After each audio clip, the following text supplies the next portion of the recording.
for sure. And I think that that frame rate drop is proof that it was actual gameplay Yeah, more that than was the anything. other thing too. We know it's not like a watchdog scenario where it's not actually running the game. Exactly that, yeah.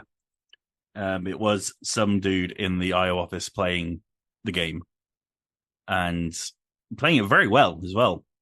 Yeah, Like for the that entire sequence, like the whole, like the chase, the drive, the car chase sequence, like just didn't miss a beat. It was solid all the way through. It was, and you could actually tell because there was one bit in the shootout section just before they get onto the plane, where they like look around the truck because they're still thinking there's an enemy there, and I was like, you know, this Mm. isn't scripted because you can. That's exactly the kind of thing a player would do. Of, I'm certain I killed all the people, but what if there's one around this corner? Yeah, So yeah, like you said, little moments like that actually show us that they were playing this as it is going to be played by people, and I always prefer that as well. yeah. I'm totally gonna nail it just exactly as great as he did. I would love to see you replay that level for the first time and live stream it so that we can see just how perfectly you pull off every sequence of it. I reckon you'll smash it. I'm just gonna recreate the entire state of play essentially. Yeah, just redo it. Just do it exactly as it was. But what was your favorite part? I'm really intrigued as to what was the bit that really had you like, oh my God, I need this right now. It was the airport sequence for sure. Yeah. Yeah. Um, it was that's when it felt like okay, this isn't just Hitman Bond. Because I think the infiltration into the hotel, it was so Hitman, Yeah, I like was a bit so worried. Hitman. I bet you were. I mean, it was a long drive up to the hotel, and then it went into gameplay mode, and he's looking around. He's got things he can pick up. He can climb up drain pipes. He can turn things off, turn things on. It's like, oh man, that's Agent 47 right there. That's exactly what you can do in Hitman. Is Mm, have these variety of options in order to complete the level. He was turning on the hose. I mean, that's Hitman 101. If you want to get someone out the way for a distraction, you see mm. the question marks over the NPC's head. You know, it was like, oh, okay, this is IO doing what they do best. Not a problem with that. But yeah, once that car chase began, it was like, oh man, they took it up literally another gear, Yeah. and I couldn't believe the set pieces. Like some of them were superbly done, and yeah, that's when I we were on the Slack group messaging, and I was like, sold, give it to me right now. Yeah, I think your terminology was sold, sold, sold, sold, sold, sold, sold. I have never been more sold in my life on anything. You're flying off the shelves. That's how well you're selling. Yeah, yeah, but it was so smooth, and it was like there was that one sequence where he just slid over the bonnet of the car and kicked the dude in the face, Yeah. and you're like, oh man, that's so cool. Do you know what did it for me? Is when he grabbed the one guy, threw him into the other guy, and he fell off the platform and he died. And I was like, that's fucking cool. Like that Yeah, is proper like movie Bond moment that you can just recreate in the game. That is fun. and like as the music swelled more and more as the level went on, and it felt like a Bond movie for sure. Hmm. And that's absolutely presumably what they're going for. But yeah, that sequence was great. But yeah, initially, we go back to the hotel sequence. It was you had maybe some reservations about it being a bit too Hitman. I did. I did. So I think when I've played Hitman, I really like the idea of it. I love the fact that IO have a vision of how they want those games to play, which is that you have a big sandbox and it is all about you doing the objective in whatever which way you think is the coolest way that you want to do it. And I really respect how meticulous and intricate the levels are, but I'm not the kind of player who can thrive in that because for me, I'm an efficient game player, right? You give me a target, what's the quickest, most effective way that I'm going to do that as fast as possible? Mm-hmm. I then don't really have an incentive to go back and be stupid or get creative. It's kind of as I've gotten older, that part's kind of gone a little bit. So the Hitman games don't do as much for me as I know they do for other people. I also really loved Absolution back in the day. I know that's a weird take, but I really like that game. That's great. Yeah. So I know that where Hitman is really good for the audience that it caters to. But my feeling as someone who doesn't get the most out of the way that they design their games typically, I was a bit worried that if it was going to be Hitman with James Bond's skin slapped over it, a lot of players might be in a similar position to me. Mm. But that hotel sequence has actually sold me a bit more on there's a lot of Hitman DNA of like the options that you have to approach the targets in those sequences, and the like lifelike feeling of the level is amazing. Like all these NPCs are going about their routines and doing their stuff and whatever. It feels very alive and real. Yeah. And I think the thing that really I liked is the idea of it's a Hitman level, but it feels a bit smaller and a bit more condensed and a bit more focused.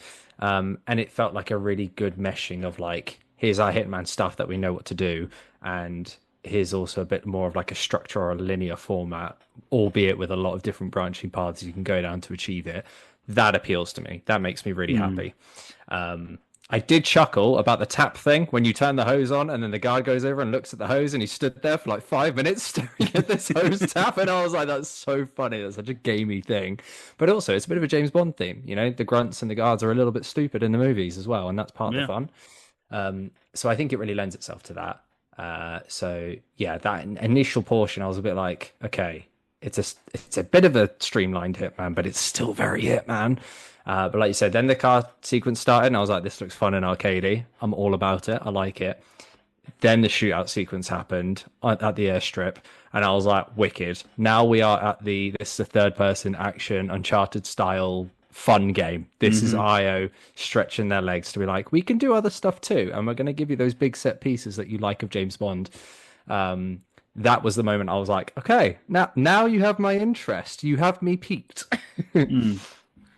Yeah, definitely. It was that moment as well. We sort of both went, "Oh my god, okay, all right then." IO, jeez.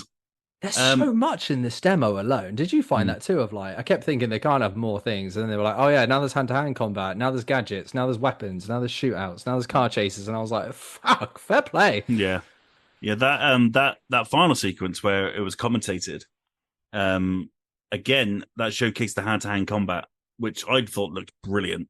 Very Arkham. I know that's a very cliche thing to say, but Yeah, most games are. it was so hand to hand, and that combat style is so iconic now that it's not surprising that a lot of games take it on. And I think the kind of the hand to hand combat along with the infiltration, yeah, again very Hitman, avoiding cameras, taking people out quietly, doing certain things to distract people from your presence. It is, this is why IO are doing this. This is why I got so excited about IO doing a Bond game, because they do that stuff so well. And whilst, obviously this probably won't be a Bond where he's changing out of outfits every 5 minutes in a very Hitman kind of way. It's certainly, IO know that Bond lends itself well to that kind of gameplay. And I think this demonstrates that in a really positive way. And I can't wait to throw someone through a door and over a balcony. Right. Why wouldn't you want to do that? Do you think that... Sorry, go on. I was just going to say, it's like a primal urge, isn't it? Just the idea of being able to launch one guard into another, or kick someone out of a window, or just, pull someone off of a ledge. It's just so Bond. It's like a primal urge that we just all want to do it. Yeah, absolutely. Do you think that the initial kind of the hotel sequence, do you think that was maybe for like the hardcore IO fans who maybe have been a bit worried that this might go in a more action-oriented direction? Yeah, I also think as a studio, they know what they're good at. They know that what they do, no other studio can do it quite as good as they can. Yeah. You get a lot of immersive sims like say Prey or Dishonored or those kind of games, System Shock, whatever. But those are very different. IO do a specific niche of game, which is like medium to large sandbox level, a billion different ways that you can approach doing that level. And I think as a team, they probably wanted to be like you said, Bond lends itself to that kind of gameplay. You have a target, you need to find the target, you need to figure out how to deal with the target. But so I think, for their core fan base, there's going to be a lot of what they like, albeit it's probably not going to be as expansive as they'll be used to. But I imagine the allure of it being in a James Bond setting might help offset some of that, I think, anyway. For sure. Do we talk about those red barrels? Oh, let's talk about the radioactively red barrels. because those things explode, man. They go boom, and wow, that part I was not expecting for the destruction-y explosions. They've really gone ham on that. Yeah. Shout out to Hitman turning into Just Cause through James Bond. I mean, that's That just awesome. that was such a good reference point as well. The second you said it, I was like, oh yeah, I played every Just Cause game, and now I see it, and now I can't unsee it. Yeah, well, that's the thing. I go to Just Cause 3, Just Cause 4. The through line is red and white stuff that can get blown up. Yes. And that's the thing. As soon as Just Cause 5 comes out, if it's not in there, I'm not playing it. You know what I mean? Yeah, exactly. If there's not big red shiny things to explode in a million ways, then what's the point? Indeed. Shout out to Kat, who just landed in our Slack. He's got 60 plus messages to catch up on, of me and Miles just gooning at each other about bonds. Literally having the best time. That's so funny. Yeah, I mean, there's still kind of a fair amount to consider. I mean, this is all on PS5 as well. This is running on a base PS5. Yeah. Obviously, the state of play we saw was in 1080p. There is a 4K version now on YouTube, which I will watch later. But it looks great, doesn't it? Aside from that kind of that slight frame rate issue, which I'm not going to dwell on because I couldn't care less. But yeah, it looks really smooth. Yeah, I agree. I think especially the hotel sequence, the car chase sequence, I think both of those ran well. I think when people are watching this, if they are concerned about the frame rate, don't be. This is still quite a ways out from actually being finished, albeit I know it is coming up soon. But the airstrip sequence and on the aeroplane, the amount of work that's going on behind the scenes for the console to run all of those things is what's taking up all of the power, which is why those frame rate dips will be happening. So, like you, I saw them, I was like, oh, yikes. But I was like, actually, it's still a ways out. They can optimize that. And actually, these are really intensive set pieces. So that's going to happen. I think the one thing I was a bit uncertain of initially is the dialogue leading up to the hotel. I don't know if you felt this. I was a bit like, this is kind of very bog standard, like James Bond imitation writing. Yeah. I found it got better as the showcase went on, but I wondered what you thought, because my initial impression leading up to the hotel, I was a bit like, I really hope the game isn't written like this the whole way through, because I will not be listening. It was clunky for sure, but it's Bond, isn't it? And I think we've all been spoilt with the Craig era of James Bond, where it's all a bit serious, all a bit mucky, a bit murky. Whereas Bond isn't, in my mind, that isn't really Bond. Bond is cheesy and corny and doing ridiculous things like invisible cars, stuff like that. It's just, yeah. yeah, exactly. It's like it's Brosnan windsurfing on, obviously in front of a massive green screen, but I won't get into it. Oh yeah, that was fun with a big laser firing up behind him. Yeah, of course. That to me is what it is, and so it's like I feel like they can always get away with it because in the history of Bond, the dialogue has never been its greatest asset. But I think, yeah, you said as it got better, as we met that French spy in the car. Yes. I felt it got better from there. I do agree. Yeah, I was very much like, oh, the opening's not great. Then it looked very Hitman-y, and I was a bit like, oh, I'm not sure this is what I wanted. And then obviously we were joking at first, and we were like, drain climbing confirmed and stuff like that. Yeah. But car parking confirmed. Literally, you can drive. But I really do think they were kind of appealing to the core base initially, and then were ramping things up as the showcase went on to really kind of build, which is very Bond. I feel like we've both said they've really kind of captured the essence of a Bond movie, from the music to the setting. I feel like the setting just looked like a Bond movie. Like you could just rip it straight from the video game, put it in a movie, and you'd be like, yeah, that just fits. But I think, like you said as well, the other agents getting involved, the fact that he's chasing down another agent, 009, there's just a lot of really fun stuff to it that I'm like, this is just fun spy action, which, like you said, is what old Bond was all about. And I think, yeah, like you said, we have actually been really spoiled in that the Daniel Craig movies got very serious and gritty and dark and, very formal, and they were really well written characters. But it did lose a bit of the funness, Bond's meant to be a bit of a slapstick, exaggeration of masculinity. Hmm. And I feel like actually the main character, this like emerging early Bond who's inexperienced, did have some of that. And I really liked how when he got through the window in the hotel and he immediately just bluffed his way through it. And I was like, if that's quite organic and you can do that in a lot of different ways, that'll be really fun. Of being like, I'm going to bluff it and see what happens. And sometimes it'll pay off. And then sometimes they'll be like, what? Yeah, And exactly. I love that. I think that's a really cool system. And if it's as layered and interesting as it looks like it could be, then that could be quite fun. Absolutely. I was just thinking when I first watched Casino Royale and Daniel Craig's at the bar, someone says, Martini, shaken or stirred? And he goes, does it look like I give a damn? I'm like, you're not Bond. Yeah. You're not Bond. How dare you?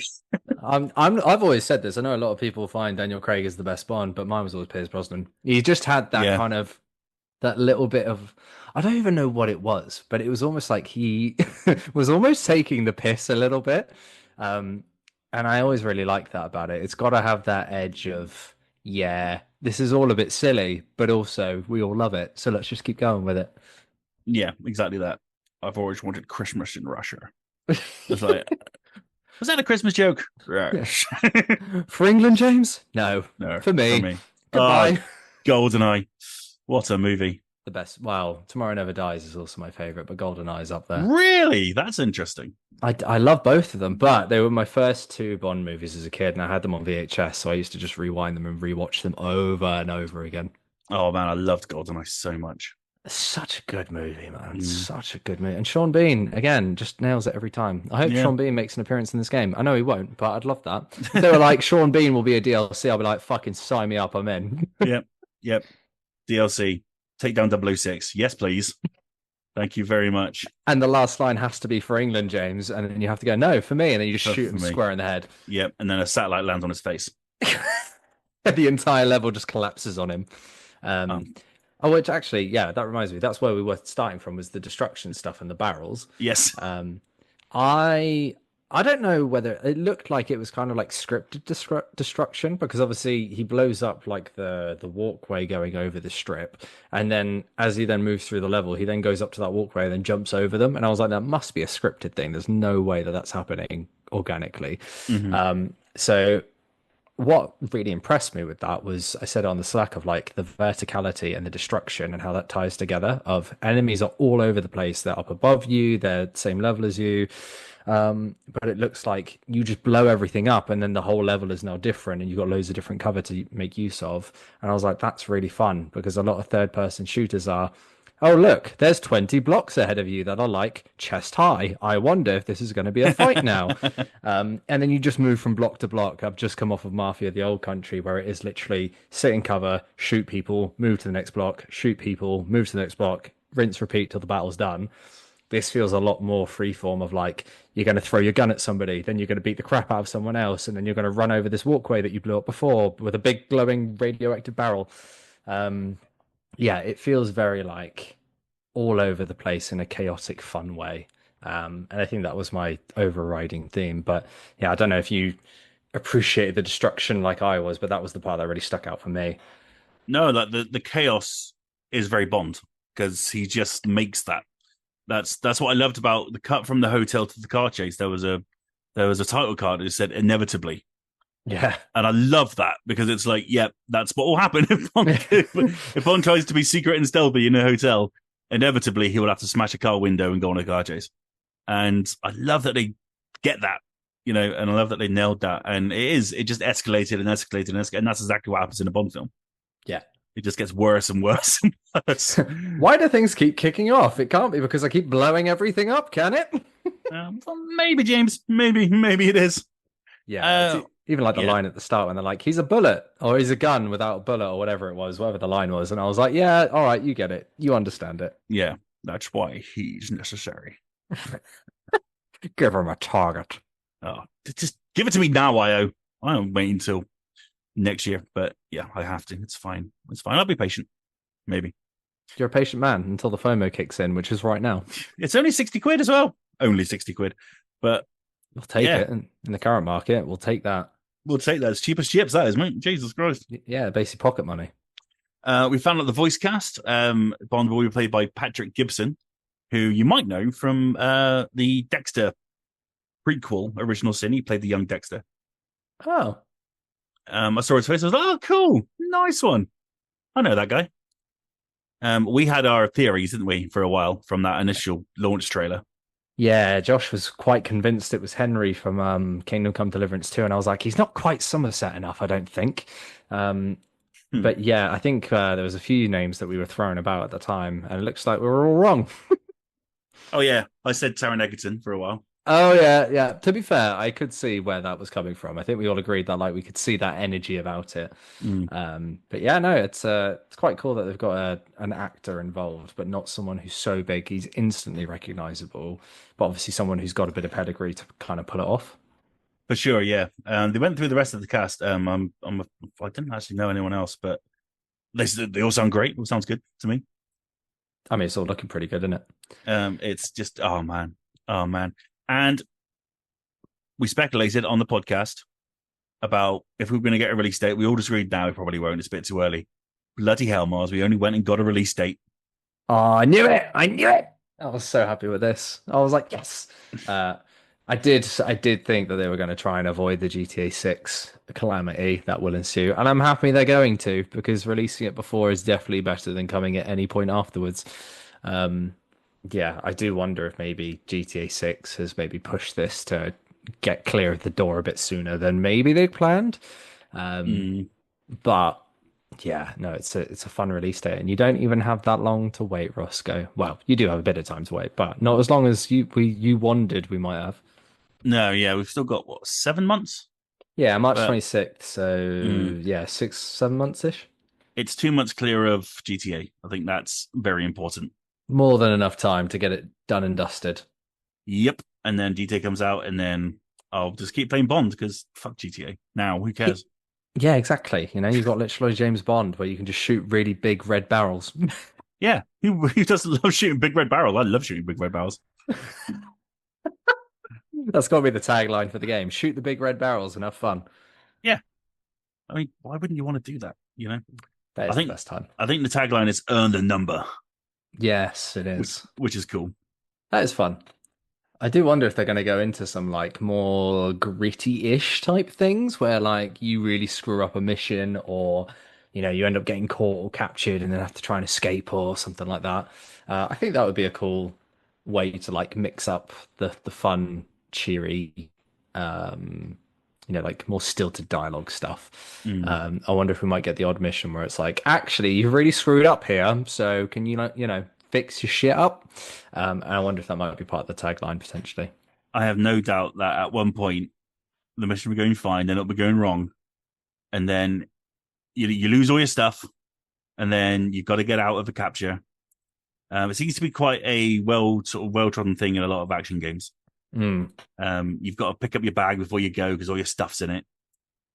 And yeah, I've no doubt this is his. Yeah, we were talking like a Bond. The way it's set is that this is his first big sort of mission, isn't it? He's just cleared 007 status.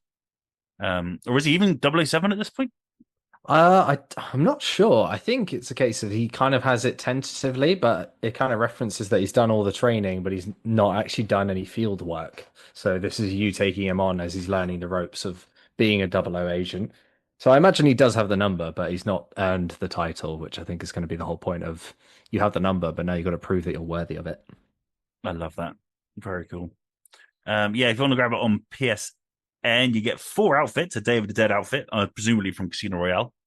Like, no, Nice. Skyfall, not Casino Royale. They all Desert, merge together. They're all the same. yeah, pretty much. Desert Explorer, Silent Anchor, Gentleman Operator, just a suit, I would presume. A skin and a gleaming pack. I don't know what a gleaming pack is. A But it gleaming includes pack. skins for your gadgets, including a lighter, earphones, a dart gun, and a pen. Can we talk about the dart gun? Because that thing looks so cool. Yes, It's it your was phone, cool. isn't it? It's your dart phone or something like that. And I was like, I love that. Yeah, that's very Bond. That's very cool. Yeah, you can hear Q in the microphone just being like, ah, Bond, use your phone. I'm talking about the old Q from the Yeah, Pierce yeah, Brosnan ones. yeah. Not stupid Paddington and the Daniel Craig ones. Yeah, not a fan. I like old Q. He was fun. He had his baguette and he'd be like, don't touch that. It's my lunch. Yeah. Yeah, we're talking shit about a lot of Daniel Craig films, but I enjoyed Skyfall. That I was fun. actually, to be fair, I actually really do like his movies. I really, really do. And Skyfall is one of the best ones. But it's yeah, you can't beat the ones that you grew up on. You know, when you've Yeah, become a fan of James Bond, you become a fan of the James Bond you had as a kid. Um, so yeah, you can't compare to that. You know. yeah. My first Bond was GoldenEye. I remember it very well because I watched it because of the game. Yeah. And I was like, the game looks fun. What is this though? And my dad was like, oh, well, here we Oh, go. you're about to have an education, kid. Yeah, and I remember we rented GoldenEye to watch one night, and yeah, I was just obsessed then. Ever since we saw Tomorrow Never Dies, The World Is Not Enough, Die Another Day. I remember, was it Garbage did the theme to Tomorrow Never Dies? Oh yeah. Yeah, it was really good. Yeah, damn. I totally forgotten about that. Man. No, it was Sheryl Crow. Garbage Ah, did The World Is Not Enough. that makes sense. Yeah. The world is not enough, but it is such a perfect place to start my love. It's like, come on. Love it. And then Madonna ruined it with Die Another Day, but it's fine. Yeah, yeah, we don't talk about that one anyway, to be honest. We just don't talk about that one. All right. Well, I think we may have exhausted this for now. For now, I think we'll be talking about this a little bit more in the lead up to the game coming out, I suspect. I have no doubt. 2026 is looking just crazy. It's going to be a big year. When all the developers move their games to 2026 because of GTA in the winter, but then GTA moved and everyone went shit. Yeah. But we're gonna have so many games to play next year. I feel like January to April is going to be absolutely stacked with everything that they can possibly get out the door in time. Mm. And I feel like for the first time since like 2022, when we had Elden Ring, Horizon, and Dying Light 2 in the space of like 2 weeks of each other, I think we're going to have another scenario like that. We've got Requiem in February. We've now got First Light in March. And I'm kind of waiting for another couple of games to be like, hey, we're releasing in March. No reason why. Just, please play us before, a certain game comes along in May. Mm. Yeah, I think we're going to have quite a stacked early 2-3 months or so in 2026. And we're all about it here. We love it. We live for the big stuff.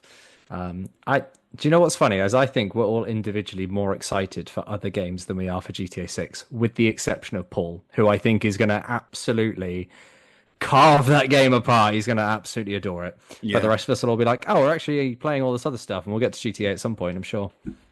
Yeah, I mean, I'm so hyped for this, but we just still don't know a lot about GTA. No. We've had 2 trailers, but we don't really know an awful lot about the gameplay, the location, the setting, the story. It's still Rockstar just keep that stuff hidden away. It's because they can. I think Yeah. Rockstar could literally shadow drop it tomorrow and said nothing about it, and it would still sell like 1 billion copies. They're in such a privileged position of they could literally take a shit on the street and call it a game, and people would absolutely line up for days to see it. You played their table tennis game, didn't you? They have a table tennis game? Oh, you didn't play Rockstar Table Tennis? No. Should I? Oh man, look it up. It is something.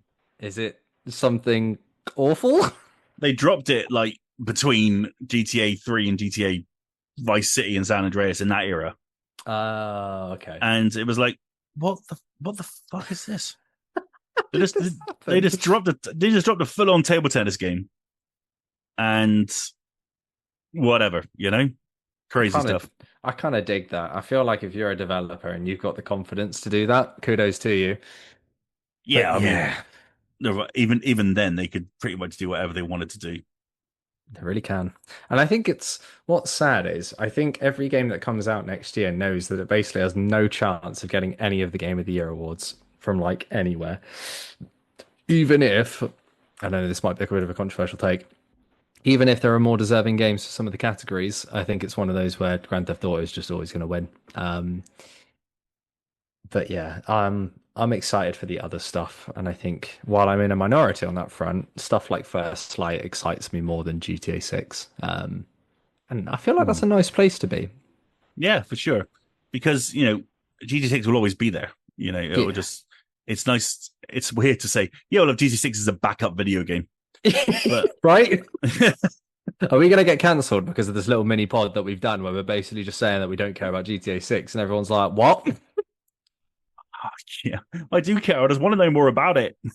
Yeah, to be fair. Well, I'm sure like I think it was with GTA 5, wasn't it? In like the 6 months before we got like 700 trailers. And don't worry, they'll Mm. re-release it like 70 times over the next 5 years. Yeah, we'll get to it. Yeah, we'll get there. But let's have fun talking about other games like First Light first. I'm. This is my most anticipated game. Probably my most anticipated game in ages. Like I really feel like I've kind of gone through the motions a lot this year. Just played Mm. stuff that I've looked forward to for sure, but I'm not like foaming at the mouth to play anything right now. But Yeah. this is just video game Bros 101. I love it. Yeah. This feels like your Expedition 33. Yeah, We yeah. had Expedition 33, but you've got First Light to come. I mean, I love D33. This is my snake year, I would say. Oh, hopefully not the remake. Okay, how you felt before you played it? That's how I'm Yeah. feeling right now. No. Even with the remake, I very much loved it, so I can totally tap into that feeling. If you want to know more about that particular situation, listen to the podcast we recorded this week. Yeah, and fun update. I've got the platinum for it, so that was fun. Yeah, nice one. Yeah, amazing that you're gonna got a partner for a game that you didn't enjoy playing.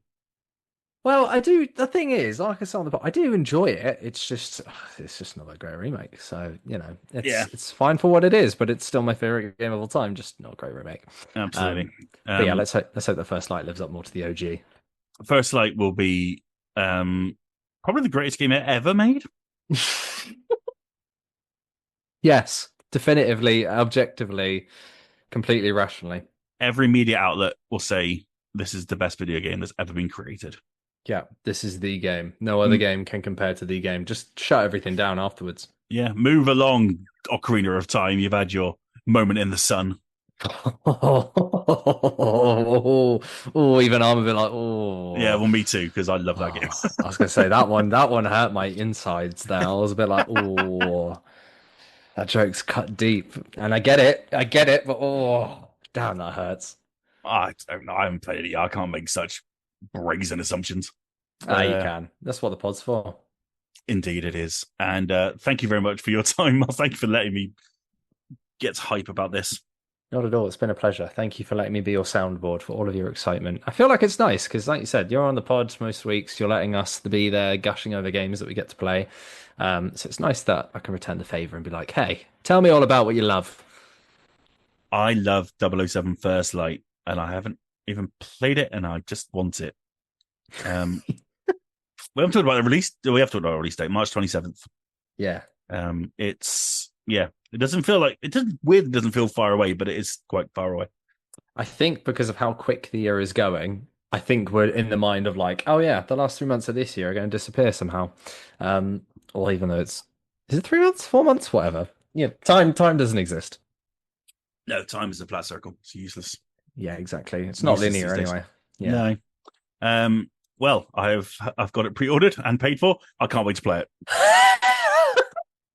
I was actually going to sign off by saying, have you pre-ordered it yet, or are you going to pretend that the FOMO won't get you? But you've already answered my question.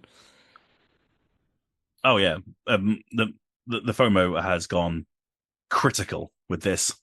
Did you pre-order it today, or had you already pre-ordered it before this? I pre-ordered it whilst we've been talking. Oh, okay, fair enough. I thought you were going to say like I pre-ordered it the second it was announced.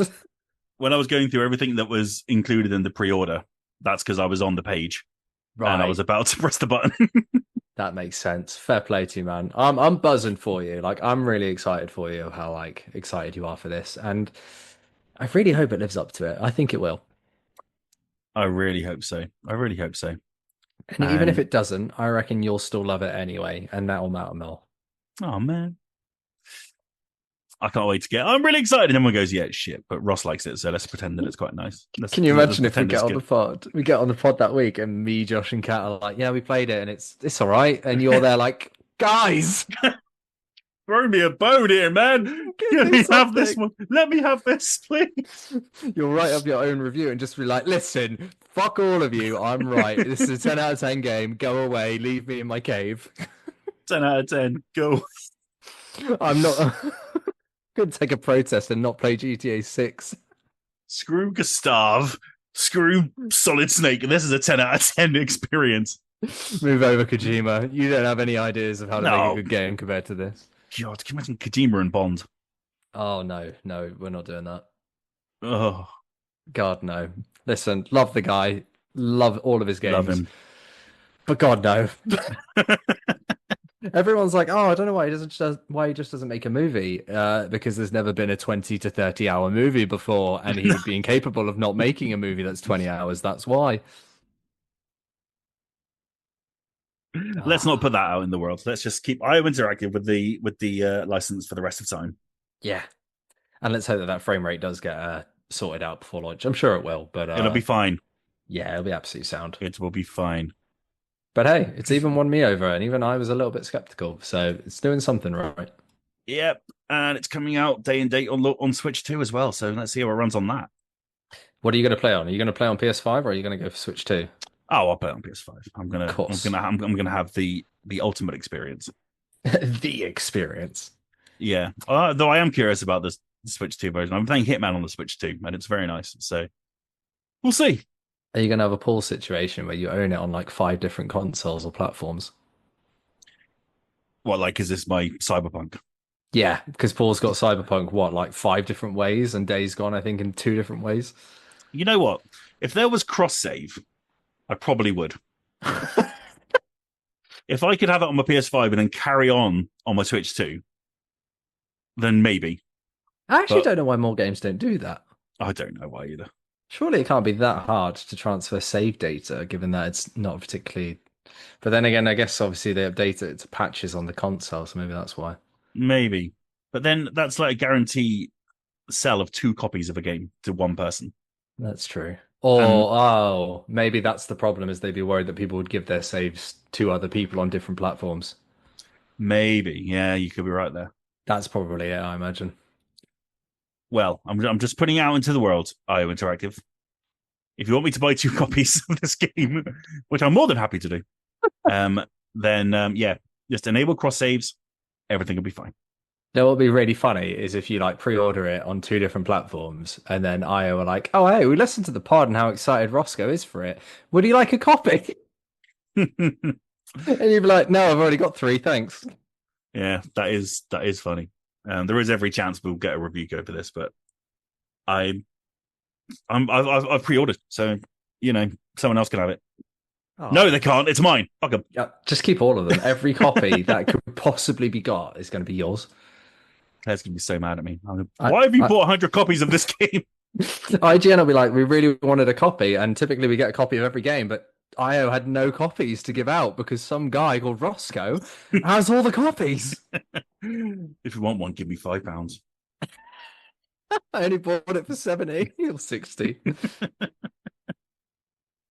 Oh my. In the words of C3PO. This is where the fun begins. I love how we're getting our franchises mixed in. Well, we always do. Yeah, we've got to have some kind of Star Wars reference. Indeed. Right, we finished this thing like 10 minutes ago. Thank you very much. Thank you very much, Miles, for joining me.